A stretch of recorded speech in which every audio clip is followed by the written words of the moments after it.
Welcome to TPS. I'm Dan Vaughn. This is the Protagonist show, joined by my spectacular co-host, Joshua Duder. How are we doing this evening, sir? I'm great. Have I been better? Never been better. Transparently, I wouldn't be able to tell you one way or the other for sure. Hey, before we get started with anything, Josh, let's shout out a champion, a three-time champion. Chihuahua Savage got a three-peat by defeating the San Diego Sockers, winning both the second leg and the mini game that comes at the end of that to decide the championship of the MASL, which is Major Arena Soccer League.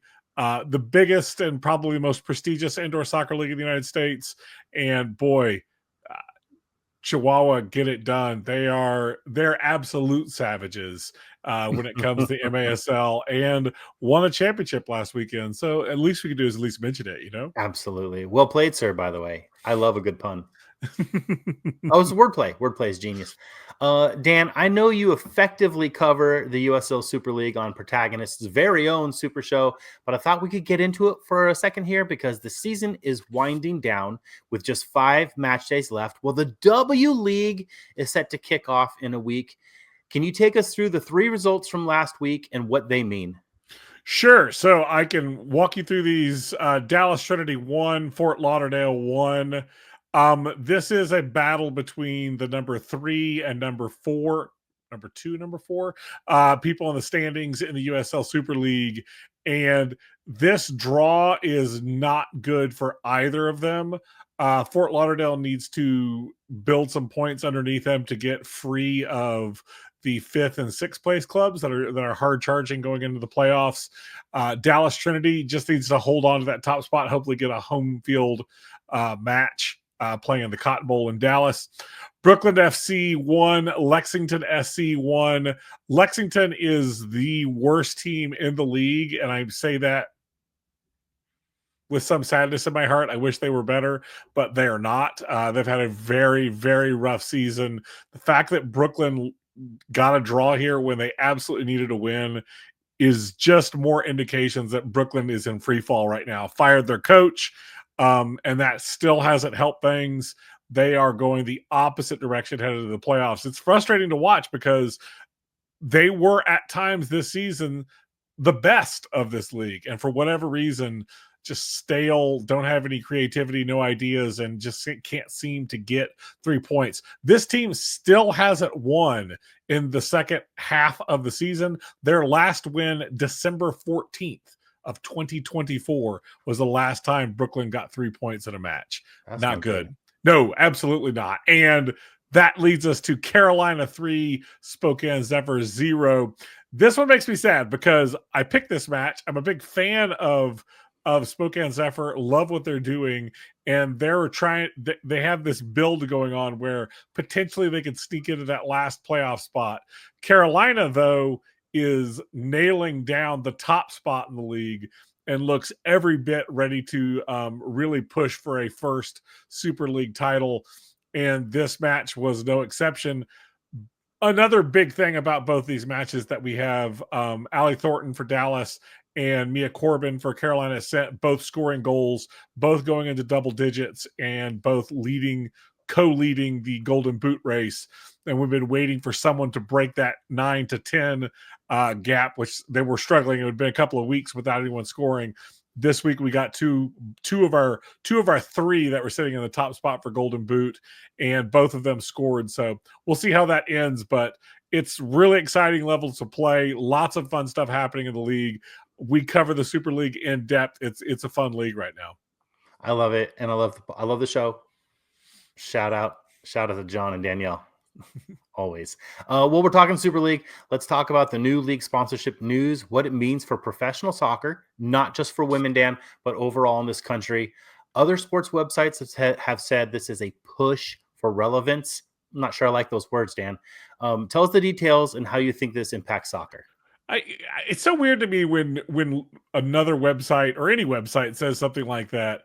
Like, for one, that statement on its own sounds incredibly condescending, and really frustrating. Plenty of leagues have title sponsorships. That's not anything new, and it's exciting that USL Super League has found a TV deal, so they're on Peacock. Has a naming naming title name sponsor. They just added. They announced today that Ida has been added as the official boot of the league, which is a sports shoe company that focuses on women's cleat needs. There's just a lot of stuff going on. We don't know about what Gamebridge might have paid for this. We really don't know what. Who knows that kind of part. But the league starting next year in 2025, well, I guess that's this year, but at the next season, Gamebridge Super League will now be the new name of the league. The new league logo will have the Gamebridge wordmark. It'll feature on the kits in stadiums, across social media, all the things that you would expect of a big name sponsorship. And they become the league's exclusive financial services partner, for whatever that means. Again, you could poo-poo this if you want, but I see this as plenty of interest in this league, and these are potential revenue streams that USL is leading into. I think it's smart, honestly.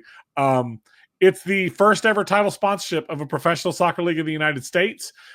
We certainly have seen lots of other leagues with names, named sponsors.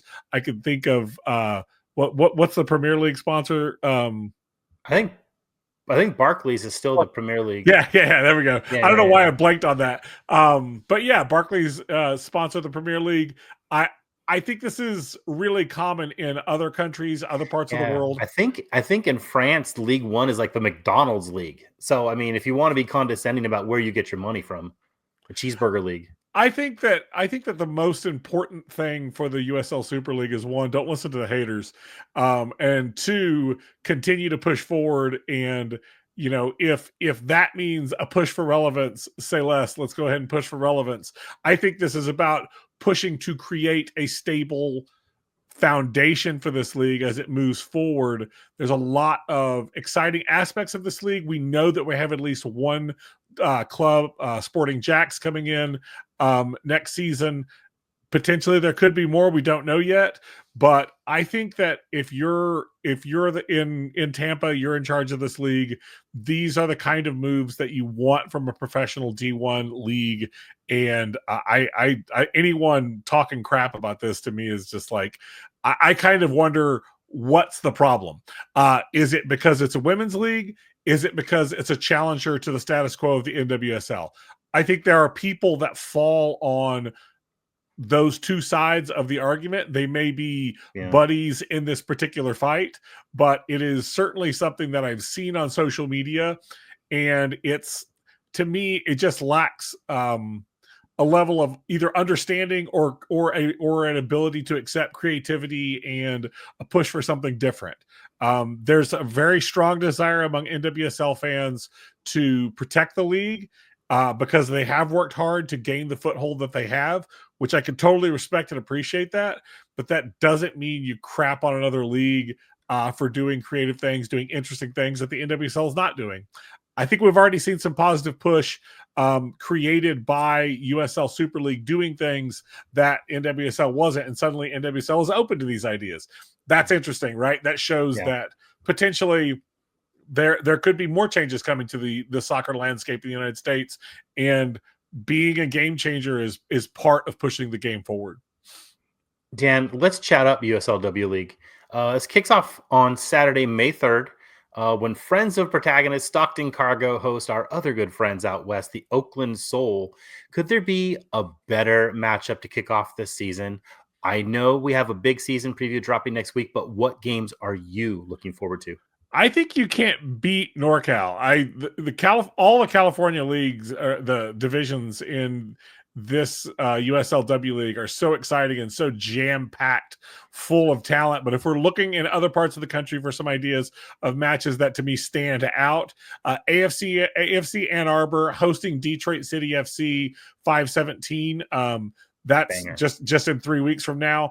What's interesting about that match is that Detroit City played really well in the MASL, MASLW over the offseason, the indoor league, and that's their women's team. it's kind of exciting to see if we'll see talent developed in the MASL getting a chance to shine here in the USLW League. It wouldn't surprise me if we see roster crossover between these two squads. And there's plenty of bad blood between AFC Ann Arbor and Detroit City that goes all the way back to the NPSL days, which Jesus, at this point, it's like 10 years ago. We're so old. But I love a Michigan matchup, and these two clubs are both have at times really stood out as quality leaders in their respective leagues where they're playing. Richmond Ivy, another super fun team playing in Richmond, had a lot of support last season. They'll be playing Annapolis Blues, which I think is fun because that's another team that has tremendous support among its fan base. So and if you look at the schedule for these two squads, they play each other actually 3 times, twice in Annapolis, once in Richmond. I love that Richmond Stadium. Having been there, was it City Stadium? I think is what it's called. It is, yeah. That's cool stuff, man. It feels like an old school soccer stadium in the United States, and I absolutely love it. These two battling it out. This should be a good game of soccer. That takes place 6/11, which if I may, June 11th. Thank you. I had to do a little calendar counting in my head to get there. But that's what I'm looking at. What are you looking at? What are the couple of games that you're excited about coming up? In this you've alluded to it already. There's a ton of great matchups in the NorCal division. Cal Storm versus like literally anybody is a recipe for excitement. Pick 'em, right? We love all those teams out there. With all the good stuff Ballard FC has done in USL League 2, now they have Salmon Bay FC, which on my trip up there was able to see a really cool sports bar called Rough and Tumble. So you can catch all the games being streamed there, and it's like a 10-minute drive to Interbay Stadium where the team actually plays. So they've got it all set up there. I'm going to try to get down to Eugene when they play Lane United later in the season. And I'm also looking forward to Minnesota Aurora hosting Sioux Falls City FC. We know both of those organizations really bring it when it comes to empowering women to take positions in the front office, in coaching, et cetera, et cetera. They are both phenomenal organizations, and this should really be a great matchup. I guarantee fireworks. You're guaranteeing fireworks? Guaranteeing fireworks. Maybe on the field anyway. On the field. Not above the field. budgets.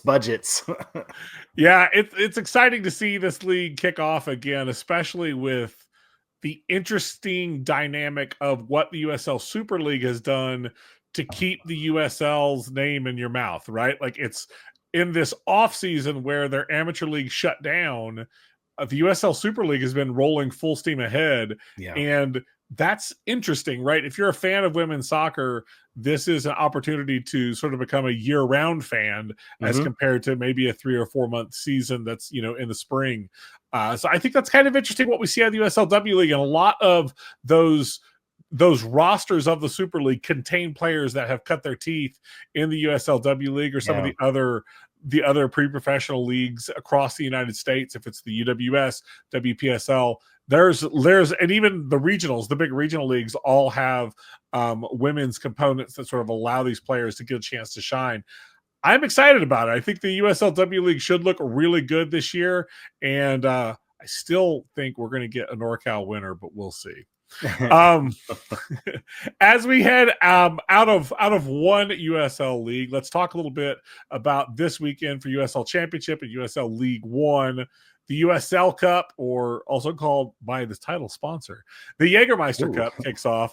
I absolutely love the Jägermeister Cup. This is fun stuff. I know that you worked hard to create a big preview of a bunch of the matches that are going to be taking place this year on the schedule for the Jägermeister Cup. Can you tell us a little bit how the cup works and a game or two maybe that you highlighted? Because I think that you're the expert here and should be the one to talk about it. Yeah, I wanted to give a shout out. Thank you. I want to give a shout out not only to you for your contributions to that big preview, but also want to give a shout out to many other podcasters and bloggers who donate their time to give us their position, their favorite game, whatever they're looking forward to. The Jägermeister Cup debuted last season and included USL League One teams only. Northern Colorado Hailstorm won it, but when they left the league after some issues surrounding their stadium and other things we don't want to get into, so they won't be back-to-back champions. I can guarantee that much. This year, they have upped the ante by including USL Championship teams. All clubs in both leagues have been grouped regionally with each other, so pulled out of their leagues and then restructured into 6 groups, creating some really interesting matchups, Dan. The winner of each group moves on to the knockout stages, plus 2 additional teams. Those will be decided by goal total, aggregate total over those 4 group stage or group play games, not differential, right? So that really encourages teams to go for it and score goals. I picked out a couple of matches from the tournament that are rematches from the US Open Cup most recent round that was played. For me, Rhode Island FC hosting Portland Hearts of Pine is a big one. Rhode Island went to Portland and knocked Portland out of the US Open Cup. I think there's a little bit of revenge. It's a dish best served plucked fresh from the Atlantic Ocean. We will see. We will see. Like a lobster, a crab. Yes. Read my preview. It's there. And then I picked out San Antonio FC versus Union Omaha. Union Omaha, the underdog, knocked out San Antonio FC. And so this should be a chance for San Antonio to exact a little revenge of their own on Los Bujos. Dan, how about you? Any games stand out? I will be honest in saying that I don't consider myself an expert by any means when it comes to the Jägermeister Cup, but I look at some of these matchups, I see interesting dialogue, interesting sort of what's the storyline I'm looking at here. And definitely Orange County SC playing against Sacramento Republic. These are 2 big-time USL Championship clubs playing in their own state. That's fun. I think there's lots of interesting dynamics when you get into that. Both of them, certainly Sacramento is known for their big support, but I think this is a fun match to watch. These are both teams that are used to playing in big matches, and they'll be, this is a heavyweight bout here where we have a lot of sort of the underdog versus the top dog. In this case, this is 2 top dogs battling it out, and I think that's interesting. Another one that stands out to me, you mentioned Union Omaha. I think one of my favorite things about Union Omaha is that very rarely do they look scared going into a match with a upper division club. Like, they're not scared of that. You see that all the time in the US Open Cup, and I'd love to see more of that in the Jägermeister Cup. This matchup, New Mexico United hosting Union Omaha, that's fun stuff. New Mexico United always has a great crowd. They have great fan support. They also take cup competition seriously. I think that's a great matchup to catch.